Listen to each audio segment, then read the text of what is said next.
हरे कृष्णा। आज हम सब श्रवण करने जा रहे हैं श्रीमद् भागवतम के अंतर्गत तृतीय स्कंध 29 नंबर चैप्टर और उसके भी अंतर्गत 36 नंबर श्लोक से आज हम प्रारंभ करने जा रहे हैं। ओम नमो भगवते वासुदेवाय। ओम नमो भगवते वासुदेव। ओम नमो भगवते वासुदेवाय।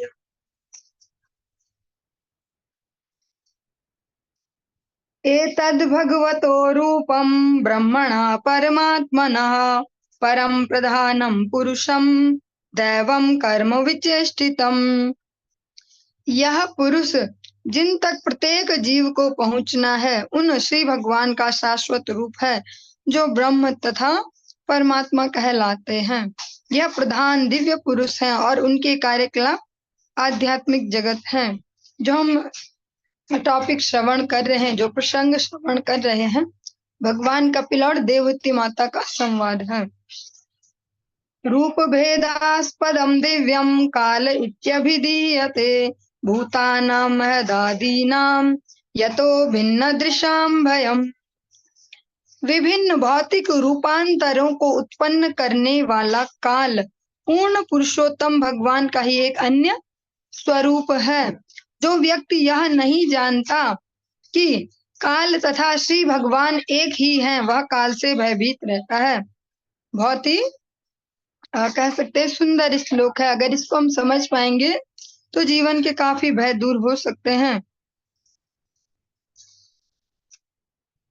जो समय है जिसको हम काल क्रम कहते हैं समय के आगे किसी का जोर नहीं चलता। समय बलवान है, समय अच्छा टीचर है, इस प्रकार से जो हम शब्द कहते हैं, ये समय वास्तव में भगवान का ही रिप्रेजेंटेटिव है। ये काल काल शब्द थोड़ा सा हार्ड सा ऐसा लगता है कि डरावना सा, कि बस हमारी कुछ विपत्ति आने वाली है, लेकिन इसको समय कहा जाता है। ये शुद्ध हिंदी का शब्द है। ये काल समय को ही कहा जाता है।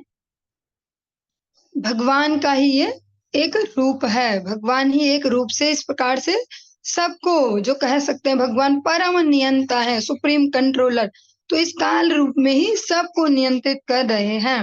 और भगवान कपिल कहते हैं, जो यह नहीं जानता कि ये भगवान का ही एक रूप है, भगवान ही इस रूप में विश्व में, प्रकृति में संतुलन बना रहे हैं, तो वो इससे भयभीत रहता है। जैसा हम अगर नॉर्मल जीवन के ऐसे एग्जाम्पल लेना चाहे, बचपन से ही कोई बच्चा अगर मृत्यु से रिलेटेड कोई बात कर देता है या खेल खेल में एक दूसरे को बोलता तू मर गया, तो कोई बड़ा आसपास होगा तो तुरंत बोलता ए ऐसा नहीं बोलते, गंदी बात, ऐसी बात नहीं बोलते बेटा, ऐसी बात नहीं बोलते। तो जो फीलिंग है इसके पीछे की, इसमें किसी की निंदा कोई वो वाला भाव नहीं है। इसमें हम समझ सकते हैं कि ऐसा जस्ट तुरंत ऐसा रिएक्शन क्यों आता, हम किसी का भी कोई भी बड़ा जो सुनता है, क्योंकि जो काल है, जो मृत्यु है, जो समय है, उसको इसी प्रकार से देखा जाता है जैसे बहुत बड़ी विपत्ति है, बहुत बड़ा भय है ये। लेकिन भगवान कपिल कहते हैं, जो इसको इस रूप में समझ लेता है कि भगवान का ही एक रूप है, ये भगवान ही इस रूप में कंट्रोलिंग कर रहे हैं, बैलेंस बना रहे हैं, संतुलन ला रहे हैं, तो वो इससे भयभीत नहीं होता। वो इसको केवल शरीर का परिवर्तन समझकर और दूसरे एंगल से ये समझे, ये तो लास्ट मोमेंट पे हो गया कि वो तो हमें अभी नहीं पता ना हमारा क्या होने वाला, हम क्या डरेंगे या नहीं डरेंगे, अभी हम कोई नहीं बोल सकते। हम में से ऐसा है, मैं भी नहीं बोल सकती, आप भी नहीं बोल सकते कि हम उस समय भयभीत होंगे कि नहीं जब शरीर छोड़ने का नंबर आएगा। लेकिन जब तक शरीर है तब तक हम प्रैक्टिस कर सकते हैं, पहले आर्टिफिशियली सही और फिर वैदिक साहित्यों के श्रवण द्वारा इसको मजबूत कर सकते हैं कि भगवान ही इस रूप में सब बैलेंस बना रहे हैं। अनेक अनेक भक्तों के जीवन में देखते हैं, वे इससे भयभीत नहीं होते शरीर के परिवर्तनों से। ब्रह्मा जी भी भगवान से यही प्रार्थना करते हैं कि ये परिवर्तन हो, और लेकिन किसी भी शरीर में हो जाए भले ही, लेकिन जो चेतना है वो आप में सुदृढ़ रहे। हम भक्तिनोद ठाकुर जी, अन्य अन्य जो लोचन दास ठाकुर जी, नरोत्तम दास ठाकुर, अनेक अनेक गौड़ीय वैष्णव के जब वो पदावलियां कीर्तन श्रवण करते हैं, वे भगवान से यही प्रार्थना करते हैं कि अपने कर्मों के फल से मुझे किसी किसी भी शरीर में जाना पड़े, पर जो मेरी मति है वो आपकी कथा प्रसंगों में रहे। इस प्रकार से विनती की जाती, मति रहू तू या पर संगे। मैं अपने कर्मों के फल से किसी किसी भी देहों में जाऊं, कर्म विपाके गता गति पुनः पुनः, मति रहू तू या पर संगे। माधव बहुत मिनती करी तो। विद्यापति जी का एक पद है, कीर्तन है, वे भी भगवान से यही प्रार्थना कर रहे हैं, मेरे कर्मों के फल से मुझे किसी भी शरीर में देहांतरण मिले, कहीं भी मेरा जो है चेतना अलग अलग शरीरों में घूमे, कहीं भी जा सकते अपने कर्मों के फल से, लेकिन मैं आपसे क्या गारंटी चाहता हूँ या आपसे क्या श्योरिटी चाहता हूँ। श्योरिटी आपसे ये चाहिए कि जो मति है मेरी, मति रहू तू या पर संगे, जो मेरी मति है वो आपके प्रसंगों में, आपके कथा प्रसंगों में लगी रहे। भगवान कपिल भी अपनी माता देवहूति को देवहूति जी को लक्ष्य करते हुए, अभी वो सामने है, लेकिन समस्त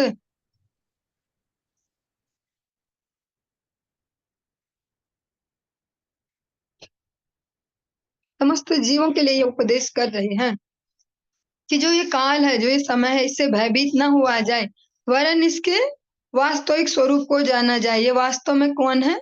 स्वयं भगवान का ही एक रूप है।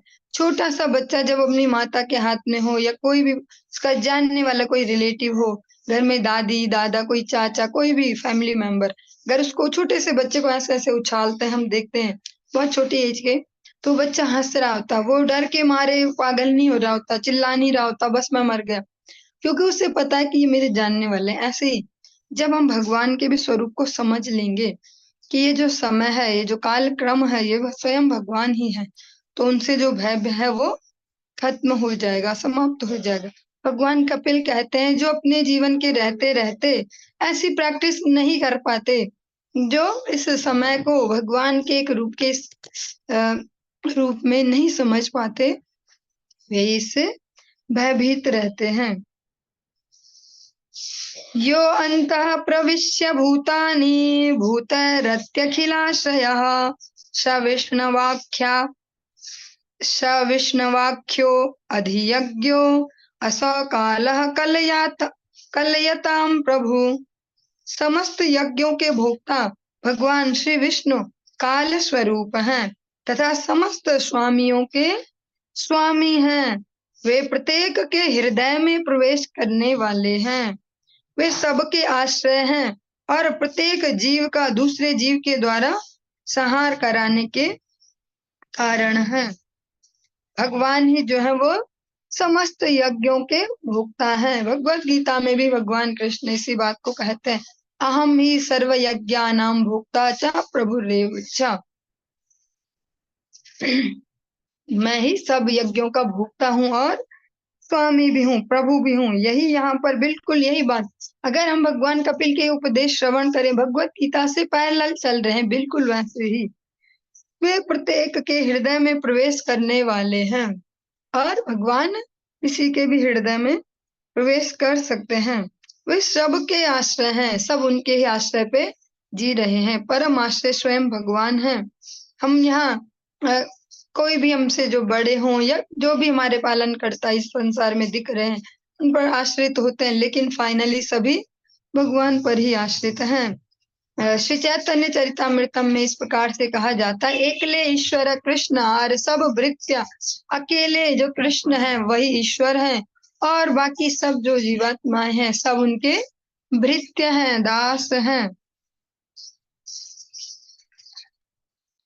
न चास्य कश्चिदयितो न द्वेष्यो न च बान्धवः आविश्यत्य प्रमत्तो अशो प्रमत्तम जन्म जन्मंत कृत। पूर्ण पुरुषोत्तम भगवान का न तो कोई प्रिय होता है, न ही कोई शत्रु या मित्र होता है, किंतु जो उन्हें भूले नहीं हैं उन्हें वे प्रेरणा प्रदान करते हैं और जो उन्हें भूल चुके उनका क्षय करते हैं। भगवान जो परम पुरुषोत्तम भगवान है, उनका न तो कोई वास्तव में कोई प्रिय है और न कोई अप्रिय है। जिस प्रकार से आप श्रवण भी करते हैं, ये यथा माम प्रपद्यन्ते तास तथैव भजामः। भगवान बिल्कुल न्यूट्रल वाली स्थिति में है, जो जैसा उनके प्रति भाव रखेगा वो वैसा ही करेंगे।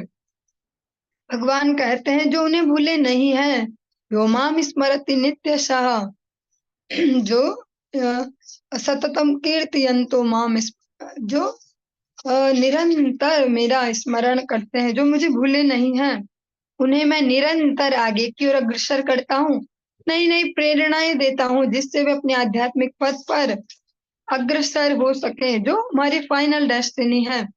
ये शरीर भी जिसको हम अभी समझते हैं, इसके जो हम गोल सेट करते हैं, ये है वो है हमारे जीवन का लक्ष्य। लेकिन फाइनली ये भी शरीर एक दिन छोड़ना ही है और एक यात्रा का हिस्सा है। ये जैसी कोई यात्रा होती है 2 घंटे की होती है, उसमें उस प्रकार के रिलेशन बनते। 2 घंटे में कोई मिला, उसे थोड़ी थोड़ी गपशप मारी चले। कोई 4 घंटे की यात्रा है, कोई 10 घंटे की यात्रा है, तो फिर 10 घंटे वाले में थोड़ा खान पान का भी आदान प्रदान हो जाता है। अच्छा आप वहां के हैं, ऐसा लो लो लो, थोड़ा सा आप भी ले लो, थोड़ा आप भी ले लो। जब 1-2 दिन वाली यात्रा होती है, उसमें और अच्छे से रिलेशन बन जाता है, दुख सुख तक हम पूछने लग जाते हैं।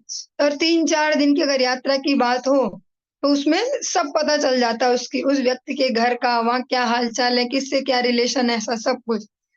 लेकिन है वो फाइनली यात्रा ही, फाइनली सबको अपने अपने स्टेशन पर उतरना है। ऐसे अगर हम प्रैक्टिस कर पाए तो ये जीवन भी ऐसा ही है। न तो हम परमानेंट है, न हमारे साथ के कोई भी आसपास जो भी है वो भी परमानेंट नहीं है। एक यात्रा के दौरान सब मिले हैं, लेकिन जो टाइम पीरियड है वो इतना बड़ा है, जो और यात्राओं की अपेक्षा टाइम पीरियड बहुत बड़ा है, तो हम इसमें और भी कुछ करने लग जाते हैं। यहाँ और भी हमने सब रिलेशन बना लिए, उनमें घुस भी गए, उनमें आसक्त भी हो गए, उनके अच्छे बुरे से भी इफेक्टेड हो रहे हैं। मैं तो इसके यहाँ जाता हूँ, ये मेरे यहाँ नहीं जाता, मैं ऐसा व्यवहार करता हूँ, ये नहीं करता। ऐसे करते करते शोक मोह में भी ग्रसित हो जाते हैं, राग द्वेष भी उत्पन्न। लेकिन फाइनली है ये भी एक यात्रा ही। सबको अपने अपने स्टेशन पर अपने अपने टाइम के हिसाब से उतरना ही पड़ता है। कितने ही प्रिय रिलेशन बन जाते हैं, पर साथ में कोई किसी के नहीं जाता। ऐसा हम सुन सकते हैं कि कोई किसी का कोई प्रियजन गया, तो वो विद इन 1 मंथ उसने शरीर छोड़ दिया, 1 हफ्ते के अंदर वो भी शरीर छोड़ गया, 2 साल में वो भी चला गया, 1 साल में चला गया। लेकिन हम ऐसा कभी, रेयर है बहुत, ऐसे असंभव ही होगा कि सुनते ही वो भी चला गया। ऐसा नहीं सुनते हैं। सबका अपना अपना टाइम पीरियड है, सबका अपना अपना स्टेशन है। और भगवान इसलिए उन्हें प्रेरणाएं देते हैं, जिससे वो अपने, जो भगवान को स्मरण रखते हैं, भगवान उनकी इस फाइनल यात्रा के लिए उन्हें नित्य नूतन नूतन नवीन नवीन प्रेरणाएं देते हैं, जिससे जीवन में उत्साह बना रहे। हम सब अगर इसको अपने जीवनों में प्रैक्टिकली देखना चाहें, भगवान के जो उत्सव आते हैं, गुरु वैष्णव के जो आविर्भाव तिरुभाव तिथियां हम लोग उनको स्वीकार करते हैं, उनके उत्सवों को मनाते हैं, ये भी हमारे लिए भगवान के मैसेजेस हैं। जो हमारे हमें जो जीवन के जो चल रही होती है ना गाड़ी, अलग अलग भाव, इसने ऐसे किया, इसने ऐसा तंग कर रखा, इसने ऐसा दुखी, उसमें एक ब्रेक लाके दे देते हैं। एकादशी तिथि आती है 15 दिन में, तो हम वो कंटिन्यूअसली एक ही भाव में नहीं रह पाते कि दुखी हो रखे हम घर वालों से, अब हम दुखी रहेंगे। तब तक फटक से एकादशी आती है, कीर्तन में तो जाना ही होगा, कीर्तन करना ही होगा, ऐसे खुश होना ही पड़ेगा मजबूरी में। फिर तब तक कोई ना कोई उत्सव आ जाते हैं भगवान के, कभी जन्माष्टमी तिथि, कभी राधाष्टमी तिथि, गौर पूर्णिमा, आज जैसे जगन्नाथ जी का रथ महोत्सव, ऐसे अनेक अनेक उत्सव आके हमें नए जीवन के लिए, नए उत्साह के लिए प्रेरित करते हैं। भगवान कहते हैं जो मुझे नहीं भूलते हैं, उन्हें मैं प्रेरणा देता रहता हूँ, उन्हें रिमाइंड कराते रहता हूँ कि अनित्यो, ये अनित्यम असुखम लोके है, और आपका फाइनल गोल मुझ तक पहुंचना है। लेकिन साथ में कहते हैं जो उन्हें भूल चुके हैं, जो भगवान को भूल जाते हैं, जो स्वयं ही कर्ता हो जाते हैं, स्वयं ही भोक्ता हो जाते हैं। भगवान तो कहते हैं मैं हूँ स्वामी भी और भोक्ता भी परम। लेकिन जो जीव स्वयं ही स्वामी हो जाता अपने कार्यों का, और स्वयं ही भोक्ता भी हो जाता उनके फलों का, भगवान को बिना अर्पित किए, भगवान को बिना थैंकफुल हुए कि आपने ही वो सामर्थ्य दी है, आप ही तो मुझे बुद्धि दे रहे हो जिससे मैं डिसीजन ले पा रही हूँ, रहा हूँ। आप ही तो मुझे प्रेरणा दे रहे हो जो मैं कर पा रहा हूँ। क्योंकि ऐसे बहुत सारे लोग हैं जो हमसे भी ज्यादा प्रतिभावान है, शक्तिवान है, लेकिन वो नहीं कर पा रहे अगर, तो ये आपकी कृपा से हो रहा है। जो ऐसा कहना भूल जाते हैं, जो स्वयं ही भोगता, स्वयं ही कर्ता हो जाते हैं, भगवान उनका क्षय करते हैं काल रूप में। समय चक्र के अधीन उन सब का भी विनाश हो जाता है। मीन्स वो अपने आध्यात्मिक पद से उनका डिमोशन हो जाता है, नीचे के लोगों की ओर गति होती है, भोग योनियों की ओर, जहाँ कर्म नहीं कर सकते खुद की स्थिति बदलने के लिए। यद भयाद्वाति वातोऽयं सूर्यस्तपति यद भयाद वर्षते देवो भगणो भाति यद भयात्। पूर्ण पुरुषोत्तम भगवान के ही भय से वायु बहती है। भगवान कपिल देवहूति माता को ये कह रहे हैं। मैत्रेय मुनि सुना रहे हैं विदुर जी को, सूत गोस्वामी जी सुना रहे सौनकादि ऋषियों को। हम साथ साथ ये भी स्मरण रखेंगे, वरना हम विषय वस्तु से भटक सकते हैं। भगवान के भय से ही वायु बहती है, उन्हीं के भय से सूर्य चमकता है, वर्षा का जो देवता है वो जल बरसाता है, और उन्हीं के भय से नक्षत्रों का समूह चमकता है, जो तारागण है वे भी भगवान के भय से ही चमक दे रहे हैं। इसीलिए अलग अलग सबको उनके बिल चुकाने की बजाय बिल चुकाया जाता है। जो सुप्रीम पावर है वो फिर अपने हिसाब से सैलरी उनको बांटते हैं। जैसे कोई विद्यालय में कोई बच्चा पढ़ता है तो वो फीस जो उस स्कूल का हेड है, जो डिपार्टमेंट बनाया गया फीस कलेक्शन, वहां जमा करता है। अलग अलग टीचर को अलग अलग नहीं देता, मैम आप मैथ्स पढ़ाती हो मुझे आप ये आपकी फीस, मैम आप इंग्लिश पढ़ाती हो आपकी ये फीस, ऐसा नहीं। जो सुप्रीम कंट्रोलर है उस संस्थान का वो फिर उनको बांटता है। तो जो अलग अलग देवों की कह सकते हैं एकनिष्ठ उपासना है वो ऐसे ही है, अलग अलग टीचर को फीस देने जैसे। और भगवान की जो एकनिष्ठ उपासना है सबको सम्मान देते हुए, साथ में कंडीशन है सबको सम्मान देते हुए। यहाँ पर बिल्कुल भी ये नहीं कहा जाता कि आराधना भगवान ब्रजेंद्र नंदन की करे, अन्यों का अपमान करे। सबको सम्मान देते हुए भगवान के अधिकारियों के रूप में उन सभी का सम्मान करते हुए जो फाइनल जो फीस है वो भगवान को देनी होती है, वो फिर अपने हिसाब से बांटते हैं। हम घरों में देखते हैं अगर कोई कंस्ट्रक्शन का भी वर्क कराते हैं, कोई ठेकेदार के माध्यम से, कोई कॉन्ट्रैक्टर के माध्यम से, तो पेमेंट हम उनको करते हैं, अलग अलग नहीं देते जाते। आज आपकी ये दिहाड़ी है, अच्छा आज ये ऐसा ऐसा नहीं बांटते। तो जो परम सत्ता है, जो आध्यात्मिक जगत है, वहाँ के जो supreme personality of God head जो भगवान कृष्ण चंद्र है, उनको ही एक निष्ठ भक्ति की जाती है, उनको ही समस्त कर्मों के फल समर्पित किए जाते हैं, उनको ही अपनी संपूर्ण जो फोकस है वो दिया जाता है।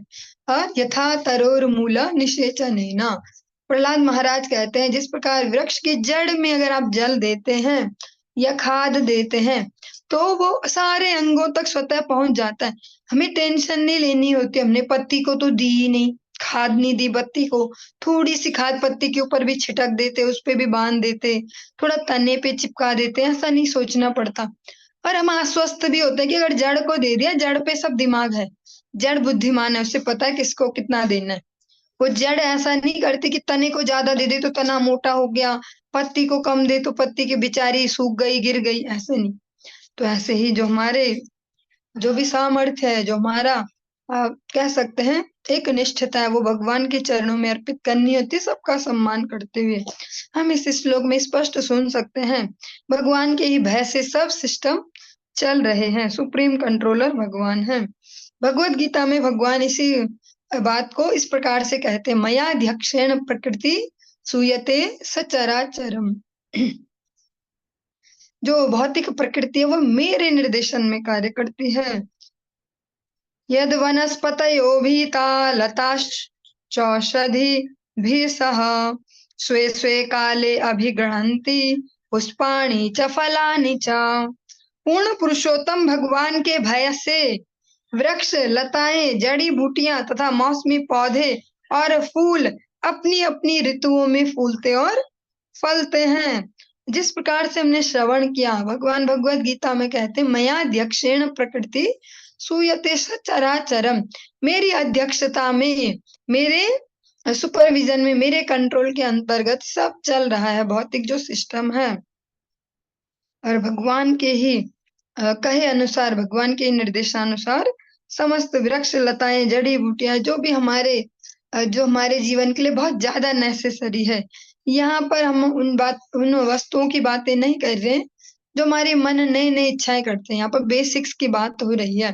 जो रॉ मटेरियल है, जो हम दुकानों से खरीद रहे हैं, वो तो रॉ मटेरियल से बनाया गया है। लेकिन जो रॉ मटेरियल है जिसको कोई पैदा नहीं कर सकता, वो भगवान ही उपलब्ध कराते हैं। भगवान के ही निर्देशन में वो प्रकृति उनको देती है। श्रवन्ति सरितोभिता नोत्सर्पत्यु दधिर्यतः अग्निरिंधे सगिर्भिर्भूर्न मज्जति यद भयात्। पूर्ण पुरुषोत्तम भगवान के भय से नदियां बहती हैं तथा सागर कभी भरकर बाहर नहीं बहते। उनके ही भय से अग्नि जलती है और पृथ्वी अपने पर्वतों सहित ब्रह्मांड के जल में डूबती नहीं। भगवान के ही भय से नदियां प्रॉपर अपना बह रही हैं।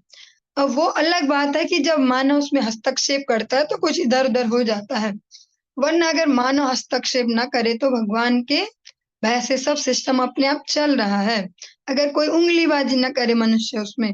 तथा सागर कभी भी भरकर बाहर नहीं बहते। सागरों में इतना विशाल जल राशि है, हम सभी दर्शन करते हैं पुरी में या जहां भी आप सागर वाली जगहों पर जाते हैं वहां पर देखते हैं, लेकिन कभी नहीं सुनते अब इतना पानी आया और बहा के ही ले गया सारे शहर को।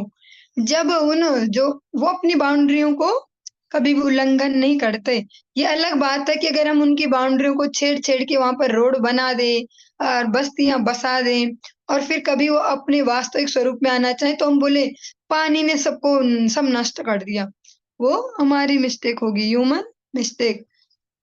लेकिन भगवान के भय से सब लोग अपना अनुशासन में चल रहे हैं। उनके ही भय से अग्नि जलती है और पृथ्वी पृथ्वी पर इतने भारी भारी पर्वत होते हुए इतनी विशाल विशाल पर्वत श्रेणियां हैं, फिर भी वो ब्रह्मांड के जल में डूब नहीं रही है। भगवान के ही अनुग्रह से वो इस पर भी तैर रही है, अपना स्थित है।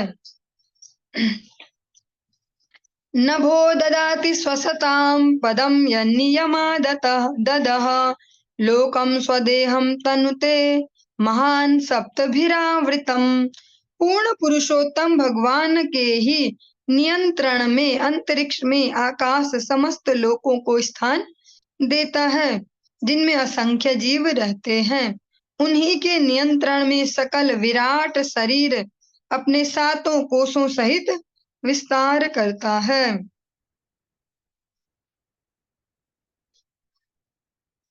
पूर्ण पुरुषोत्तम भगवान के ही नियंत्रण में अंतरिक्ष में आकाश समस्त लोकों को स्थान देता है जिनमें असंख्य जीव रहते हैं।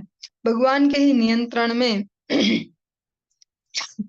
जो अंतरिक्ष में वहां अनेक लोक बसे हैं और वहां अनेक प्रकार के जीव निवास कर रहे हैं। और जो ब्रह्मांड है, जो अन्य लोक हैं, उनका जो कह सकते हैं विस्तार है, वो भगवान के ही नियंत्रण में सब प्रकार से हुआ है। गुणाभिमानिनो देवाः सर्गादिवश्य यद्भयात् वर्तन्ते अनुयुगं येषां वस एतच्चराचरम्। पूर्ण पुरुषोत्तम भगवान के भय से ही भौतिक प्रकृति के गुणों के अधिष्ठाता देवता सृष्टि पालन तथा संहार का कार्य करते हैं। इस भौतिक जगत की प्रत्येक चर तथा अचर वस्तु उनके ही अधीन है। पूर्ण पुरुषोत्तम भगवान के भय से ही, उनके अनुशासन में ही जो अलग अलग भौतिक गुण हैं, उनके जो अधिष्ठाता देवता हैं, वे सृष्टि पालन और संहार करते हैं। इस भौतिक जगत की प्रत्येक चर और अचर जो भी वस्तु है वे उनके ही अधीन हैं।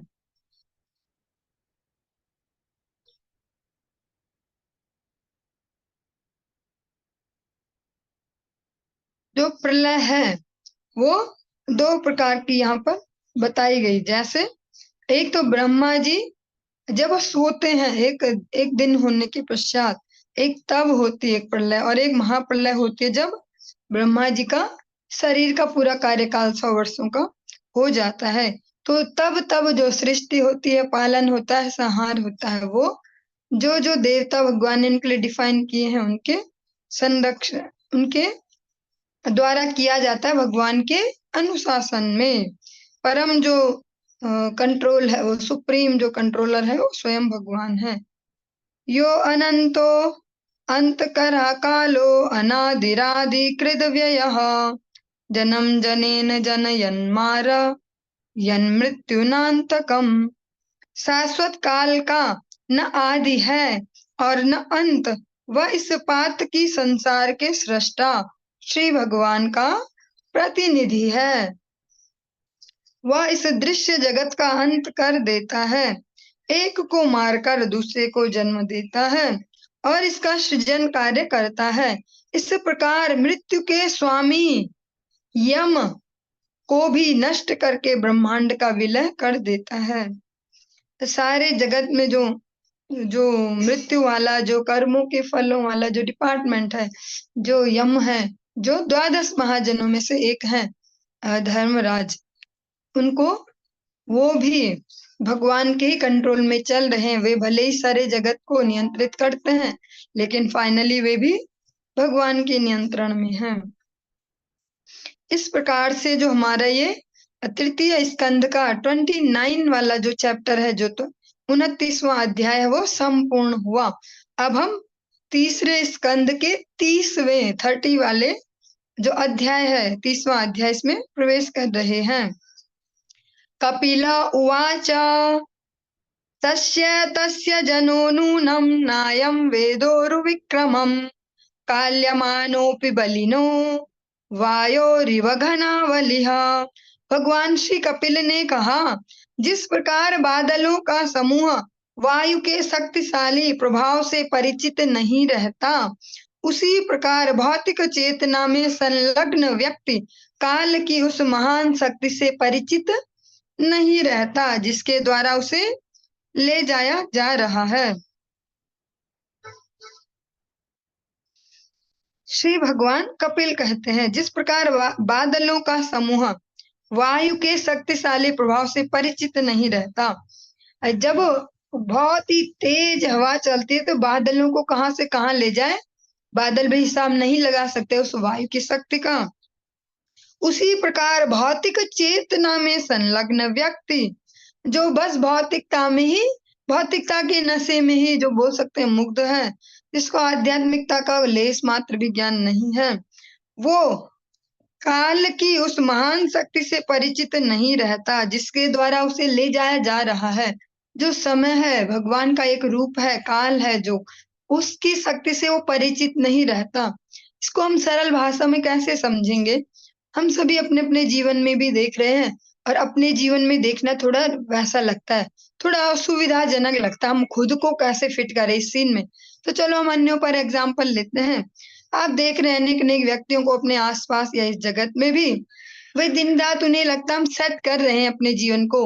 अब मैंने ये भी सीख लिया है, अब हाँ मुझे ये भी आ गया, मुझे अच्छे से बातचीत करना आ गया है, मुझे ये आ गया, दिमाग चलाना आ गया, लोगों को अपने फायदे के लिए यूज करना आ गया, थोड़ा सा ये भी आ गया, थोड़ा वो आ गया। ऐसा ऐसा हमें लगता है धीरे धीरे धीरे धीरे जीवन आगे बढ़ रहा है, लेकिन हम ये नहीं देख पा रहे होते हैं, या कह सकते हैं वे व्यक्ति ये नहीं देख पा रहे होते हैं, जो अलग अलग प्रकार से खुद को पावरफुल बना रहे हैं, शक्ति संपन्न, शक्ति संचित करके, या पैसा बहुत ज्यादा हो गया हम पे, बहुत नेम फेम है हमारी, बहुत पावर है हमारी, इसको भी जानते हम उसको भी जानते, बहुत जमीनें हमारे पास, तो बहुत जगह घर बना दिए हमने, हमने तो लगभग हर देश में, ऐसे ऐसे भी बहुत सारे होंगे कि हमने घर बना लिए हैं। लेकिन वही ये नहीं देख पाते कि स्लोली स्लोली, स्लोली भी नहीं बोल सकते, बहुत तीव्रता से, स्लोली नहीं बोलेंगे, बहुत तीव्रता से जो काल है वो भी हमें ग्रस्त रहा है। हम ये देख नहीं पा रहे होते, शरीर की क्षमताएं कम होती जा रही हैं, सोचने समझने का स्तर बदलते जा रहा है और इमोशनली हम सेंसिटिव होते जा रहे हैं। कोई 2 बात सुना जाता तो पहले कम दर्द होता था, अब ज़्यादा दर्द होने लगा उन 2 बातों से। या एक्सपेक्टेशन हमारी बढ़ रही है आस-पास वालों से, मैं इतना कर रहा हूँ, इनके लिए कर रही हूँ, इनके लिए तो ये थोड़ा-सा तो करें। इस प्रकार से हम नहीं देख पा रहे होते कि जो कालक्रम है वो भी हमें ग्रस रहा है, वो हमें किस दिशा में ले जा रहा है। हमें अब उस ओर ले जा रहा है जहाँ हमें नष्ट होना है फाइनल। फाइनल जो रिज़ल्ट है उसकी ओर ले जा रहा है। हम इतना व्यस्त हो गए इस सब में और हम ये भूल गए कि फाइनल जो रिज़ल्ट है उसकी ओर भी तो हम बढ़ रहे हैं। और फिर जो वहाँ चाहिए, जो आध्यात्मिक शक्ति वहाँ चाहिए, उस पे तो हमने कभी इन्वेस्ट नहीं किया। और इसकी बहुत बड़ी ख़ासियत जो हम सभी भी जानते हैं और कहीं न कहीं बोल भी रहे होते हैं या न जानते हुए भी सब बोलते हैं इस डायलॉग को, देखो बेटा गया हुआ समय वापस नहीं आता, जो चला जाता है वो वापस नहीं आता। लेकिन इसे अगर समझना शुरू करेंगे तो बहुत हेल्पफुल हो सकता है कि जो समय चला जाता है वो वापस नहीं आता। सच में ही जो सेकंड चला गया वो नहीं आता। तो इसमें हम क्या कर सकते हैं? हम ज़्यादा से ज़्यादा ये कर सकते हैं, अपने समय को देखें कि हम मैक्सिमम टाइम कहाँ लगाते हैं।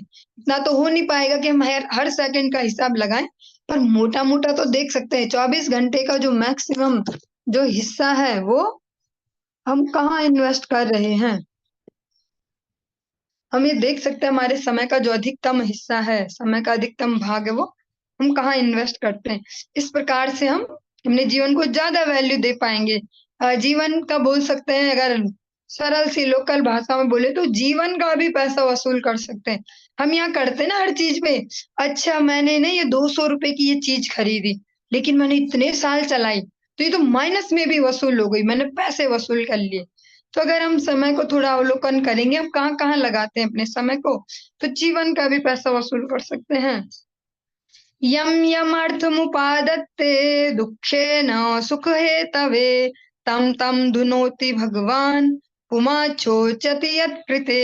तथा कथित सुख के लिए भौतिकतावादी द्वारा जो वस्तुएं अत्यंत कष्ट तथा परिश्रम से अर्जित की जाती हैं, उन सभी को काल रूप परम पुरुष नष्ट कर देते हैं और इसके कारण बद्ध जीव उनके लिए शोक करता है।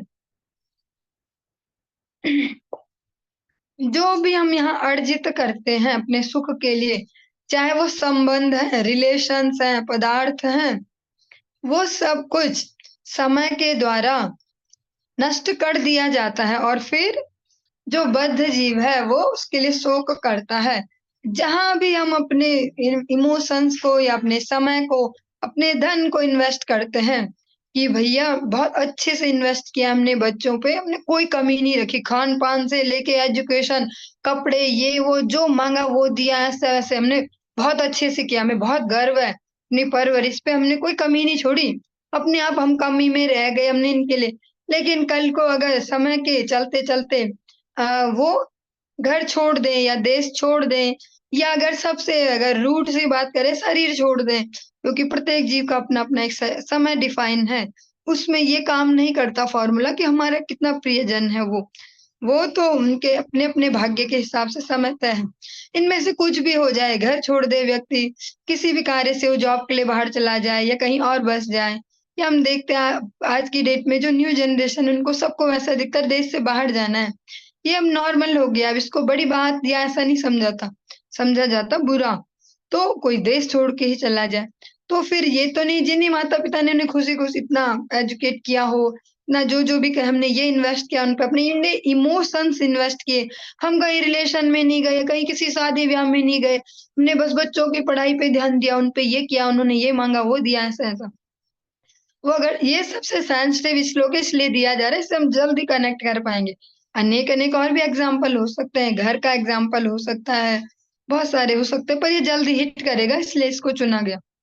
और वो देश से बाहर रहने लगे। जिन माता-पिता ने पूरा उनको हेल्प की बचपन से विचारों से लेके और सारे पदार्थ, परिस्थितियाँ उनको उपलब्ध कराए जिससे वो बाहर जा पाएँ देश से। हाँ, बचपन से उनके दिमाग में भरा कि आपको बाहर जाना है, आपको वहाँ जाना है, आपको वहाँ जाना, वहाँ जाके पढ़ाई करनी, वहाँ जॉब करनी है, ऐसा-ऐसा बड़ा आदमी बनना। और हेल्प भी की, उनको वैसे स्कूल भेजा, वैसे ट्यूशन, पैसे, ऐसा वैसा सब लगाए, ऐसी चीजें थी।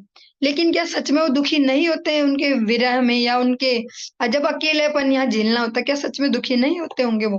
क्या सच में वो तब भी खुश होते होंगे? कोई बात नहीं, बच्चे तो खुश है ना, बन गए वो, उनकी जिंदगी बन गई, वो रह रहे हैं वहां मजे से खा रहे पी रहे अपना सो रहे, बस हमें फोन भी नहीं करते, और हम तो बहुत खुश हैं, हमने फिट किए बच्चे। क्या ऐसा हो सकता है? शायद कहीं ना कहीं बहुत सारे लोग हो भी सकते हैं खुश, ये भी हो सकता है, पर कहीं ना कहीं मन के किसी कोने में शोक तो रहेगा ही, क्योंकि एक प्राकृतिक नियम है।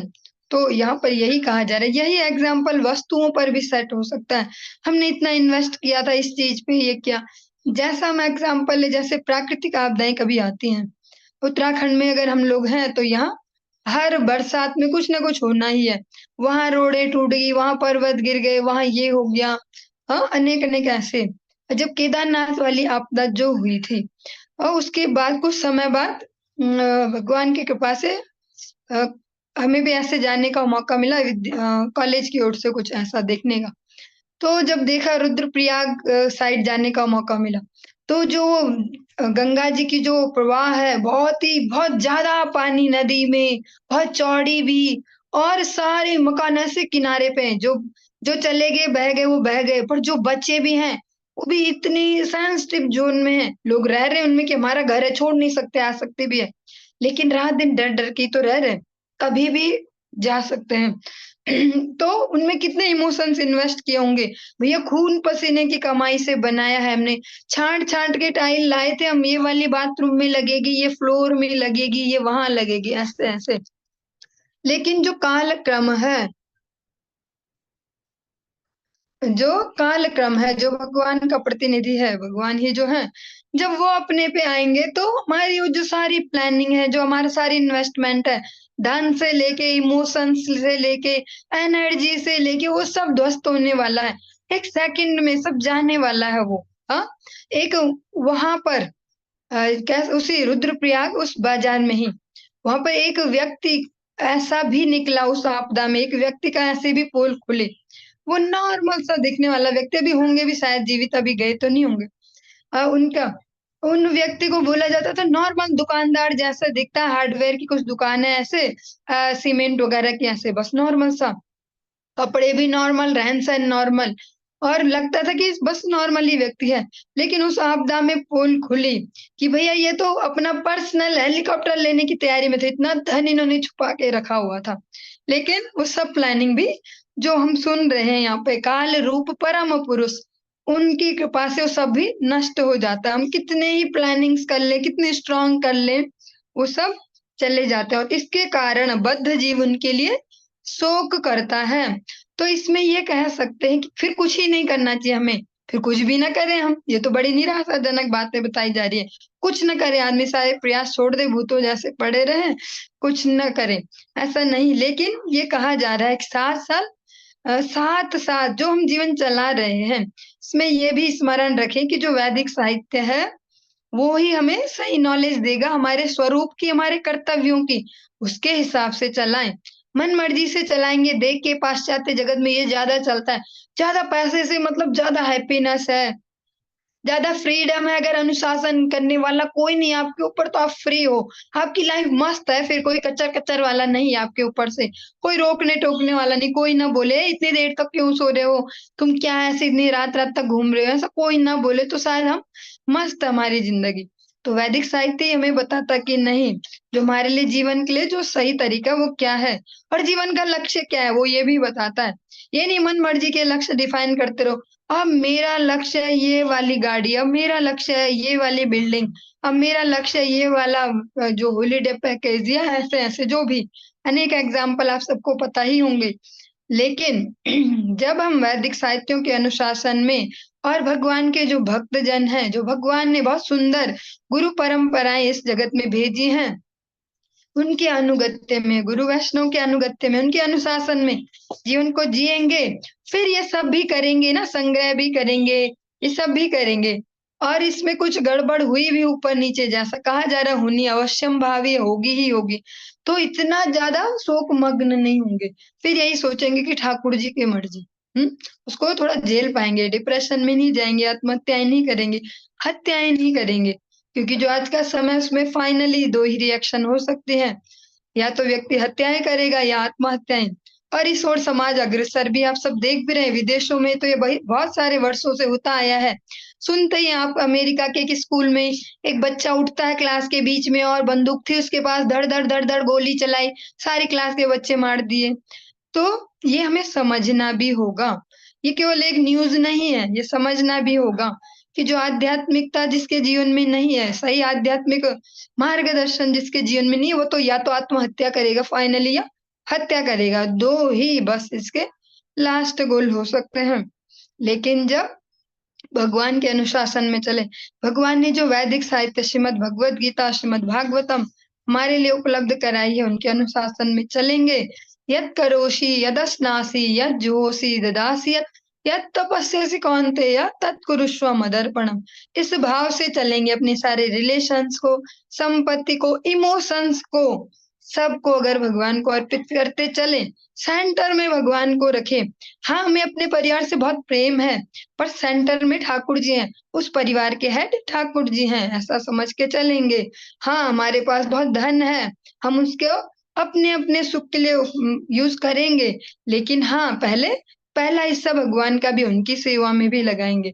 तो इस प्रकार से हम एक प्रकार से श्योर भी हो पाएंगे कि वो योगक्षेमम। और अगर भगवान की कृपा से ऊपर नीचे भी हो, इस प्रकार से भक्त हमेशा कहते हैं, जीवने मरणे गति आर नहीं मोर, आपकी इच्छा से मारा भी राख भी इच्छा जो तोहार, नित्य दास प्रति तु अधिकार। ये भी नहीं बोलते कि सब सेट ही हो हमारा, अगर थोड़ा ऊपर नीचे भी हो तो कोई बात नहीं, आपको अच्छा लगे तो वो भी ठीक है। तो उसमें ये नहीं होगा कि हम इतने डिप्रेशन में चले जाएं कि मर ही जाए, शरीर की ही हत्या कर लें। आत्महत्या तो उसको नहीं कहेंगे, क्योंकि वो आत्मा को कोई मान नहीं सकता। जिसको सुसाइड कहते हैं वास्तव में उसको कहेंगे शरीर हत्या। इसके कारण बद्ध जीव उनके लिए शोक करता है। जो परम पुरुष है, जो काल रूप, जब उसको लील लेते हैं तो, क्योंकि वो अपने ही सुख के लिए अर्जित कर रहे हैं ना। अभी सुबह से रात तक जो भगदड़ है, केवल अपने ही सुख के लिए कि मेरा इंद्रिय तर्पण बढ़िया हो, मुझे सब मजा आ जाए, मेरी लाइफ मस्त रहे, मेरा नेम फेम मनी सब सुरक्षित रहे। तो फिर जब भगवान का जो कालक्रम है वो जब इसमें दखल देगा, इंटरफेयर करेगा, तो कष्ट होगा, शोक होगा। यद ध्रुवस्य देहस्य सानुबंधस्य दुर्मतिः ध्रुवाणि मन्यते मोहाद ग्रह क्षेत्र वशूनि च। विभ्रमित भौतिकतावादी व्यक्ति यह नहीं जानता कि उसका अपना यह शरीर अस्थायी है, और घर, जमीन तथा संपत्ति जो इस शरीर से संबंधित है, ये समस्त आकर्षण भी क्षणिक हैं। वह अपने अज्ञान के कारण ही प्रत्येक वस्तु को स्थायी मानता है।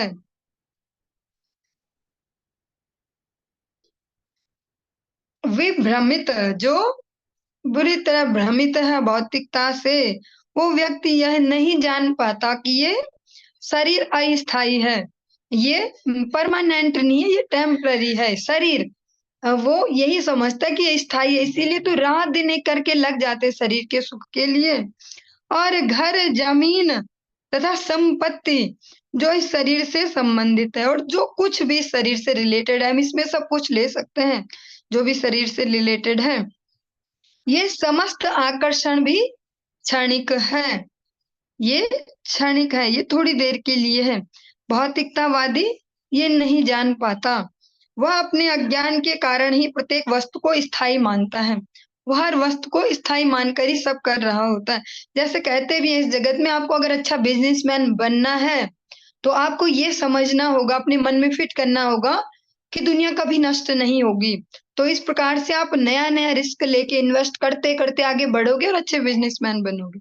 हाँ, ऐसा ही यहाँ पर कहा जा रहा है। जो भौतिकतावादी व्यक्ति है, जो बस भौतिक जीवन में ही, आध्यात्मिक जीवन की जो रोशनी है, जो प्रकाश है, जिसके जीवन में नहीं है, वो यही समझता है कि शरीर परमानेंट है, इससे रिलेटेड जो भी है, व्यक्ति, वस्तु, पदार्थ जो भी है, वो भी परमानेंट है, और ये जिनके जो इनसे मेरे मन में जो सुख आ रहा है, जो मुझे इनकी ओर आकर्षण दे रहा है, आकर्षित कर रहा है, वो जो फीलिंग है वो भी क्षणिक है।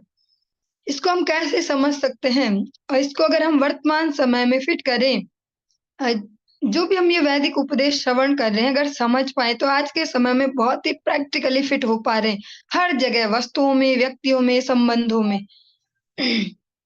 जो ये आकर्षण है ये क्षणिक है।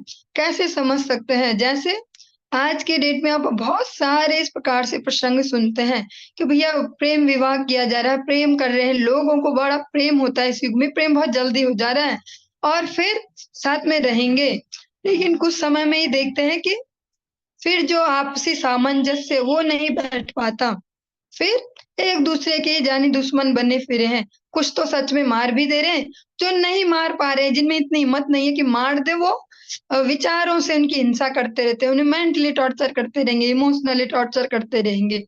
अब कहाँ गए वो प्रेम? ऐसा समझ सकते हैं। ये तो हम रिलेशन में फिट कर रहे हैं। अगर हम वस्तुओं में भी देखें तो आज अगर सबसे अच्छा एग्जाम्पल है फ़ोनों का, फ़ोन इस समय सबसे ज़्यादा हाइलाइटेड है, सबको यही चाहिए, बच्चे से लेके बूढ़े तक सबको यही चाहिए। आज जो वाला फ़ोन हमें बहुत पसंद आया, हमने बहुत अच्छे से सोच समझ के इसको लिया, 1 साल के अंदर-अंदर ही अब वो पसंद नहीं आ रहा, वो उतना आकर्षक नहीं रह गया। हाँ? ऐसे ही अनेक-अनेक रिलेशन है, जो हमारी जो मित्रता आज है, कुछ समय बाद वो शत्रुता में बदल जाती है, वो स्थायी नहीं है। लेकिन जो भौतिकतावादी व्यक्ति वो इस प्रकार से आकलन नहीं कर पाता। जब हम वैदिक साहित्यों के अनुशासन में चलते हैं, तो चाहे वो रिलेशन्स हों, चाहे वो वस्तुओं से हमारा जो भावनाओं का आदान-प्रदान है, वस्तुओं के लिए जो हमारे विचार हैं, भावनाएँ हैं, वो फिर एक कंट्रोलिंग वे में चलते हैं। जो वैदिक कल्चर है, जो वैदिक सभ्यता है, उसके हिसाब से चाहे वो ग्रस्त में भी जाता है व्यक्ति, तो हम देखते ही हैं। आज के समय में कुछ समय से बहुत बढ़ गया है कि संबंध विच्छेद, जिसको डिवोर्स नाम दे देते हैं, संबंध विच्छेद। लेकिन जो वैदिक जो परंपरा है, उसमें ऐसा कोई शब्द है नहीं। हम कहीं ऐसा वैसे सुनते नहीं है कोई एग्ज़ाम्पल कि किसी ने किसी को छोड़ा, किसी पति ने अपनी पत्नी को ऐसे छोड़ा और दूसरा विवाह किया, किसी पत्नी ने ऐसे छोड़ा, पैसे भी माँग लिए कि आगे के जीवन के लिए पैसा भी दे दे और मैं तुम्हारे यहाँ भी नहीं रहती, तुम्हें झेलती भी नहीं। ऐसा हम कहीं सुनते नहीं, हम यही प्रसंग सुनते हैं कि बहुत सेंसिटिवली सबने आपस में सामंजस्य बिठाया और जीवन भर अपने एक साथ यात्रा अपनी पूर्ण की। तो वो तभी हो पाता था जब वो वैदिक साहित्यों के अनुशासन में, जो हमारे धर्म ने हमें शिक्षाएँ दी, उनके अनुगत्य में चलते थे। तभी वो समझ पाते थे कि जीवन में सब कुछ परमानेंट नहीं है। ऐसा नहीं होगा कि आज अपने सुख के लिए जिस संबंधों को हम बना रहे हैं, हमेशा सुख ही देंगे। वही संबंध कभी दुःख भी दे सकते हैं, तो वो भी झेलना होगा। अगर सुख को भी सहन किया है, तो दुःख को भी सहन करना होगा। तो इस प्रकार की जो भावना है, सामंजस्य की, वो वही समझ पाएँगे, जो वैदिक साहित्यों के अनुशासन में चलेंगे, वरना जो धैर्य बहुत जल्दी गायब हो जाएगा। जो बहुत जल्दी अट्रैक्ट हुए थे पदार्थों से, व्यक्तियों से, उतनी ही तीव्रता से फिर डिस्ट्रैक्शन भी पैदा हो जाएगा, अट्रैक्शन भी गायब। फिर सोचेंगे कब पीछा छूटे, इसने तो जीना आराम कर रखा है, ऐसे-वैसे, ये वस्तु ये तो बेकार, फेंको-फेंको ऐसे। लेकिन अगर हम सही प्रकार से चल पाएँ, वैदिक जो अनुशासन है, जो भगवान द्वारा दिया गया अनुशासन है, श्रीमद् भगवत गीता के माध्यम से तो भगवान अपने ही मुख से अनुशासन दे रहे हैं। ये भी नहीं बोल सकते कि भगवान ने कहाँ बोला रे ऐसा? भगवान कब बोलते हैं? हाँ, बोलते हैं भगवान, भगवान ने बोला ही है, भगवत गीता में अपने ही मुँह से बोला है। ये भी नहीं बोल सकते भगवान ने कब बोला ऐसा? भगवान ने ही बोला है। वह अपने अज्ञान के कारण ही प्रत्येक वस्तु को स्थायी मानता है। जो अज्ञान है, जो भगवान के जो राज विद्या जिसको भगवान कह रहे हैं, जिसके जीवन में वो नहीं है, तो वो अज्ञान में जी रहा है। उसके कारण वो इन सबको स्थायी मानता है और उसके आकर्षण में मरा जा रहा होता है, अगर कहें तो। जन्तुर्वैभव एतस्मिन् यां यां योनिमनुव्रजेत् तस्यां तस्यां स लभते निर्वृत्तिं न विराज्यते। जीव जिस योनि में भी प्रकट होता है, उसको उसी योनि में एक विशेष संतोष प्राप्त होता है और वह उस अवस्था में रहने से कभी विमुख नहीं होता। जो बहिरंगा शक्ति है, उसके प्रभाव से जिस भी शरीर में कितना ही थर्ड क्लास जिसको बोलते कितना ही बेकार से बेकार जो शरीर मिल जाए वो उसमें फिट। अब किसी को अगर डाल दिया जाए सुअर के शरीर में, जैसा आप लोगों ने अनेक बार इस प्रकार का प्रसंग श्रवण किया होगा कि एक बार देवराज इंद्र को भी ऐसा एग्जाम्पल दिया जाता है कि उनको अगर सुअर के शरीर में भेज दिया तो वो भी भूल गए कि मैं देवराज हूँ, उनको कोई याद दिलाने जा रहा है तो कहते नहीं नहीं मैं तो बहुत खुश हूँ यहाँ नाली में, इस प्रकार से। ऐसा कई बार आप सुनते होंगे कथा प्रसंग।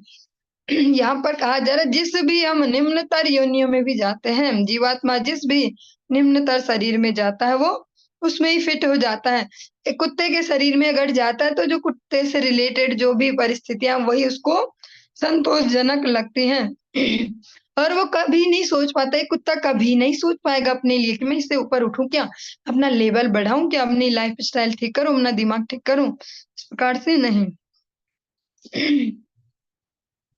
नरकस्थोऽपि देहं वै न पुमांस्त्य तुमिच्छति नारक्यां निर्वृतो सत्यां देवमाया विमोहितः।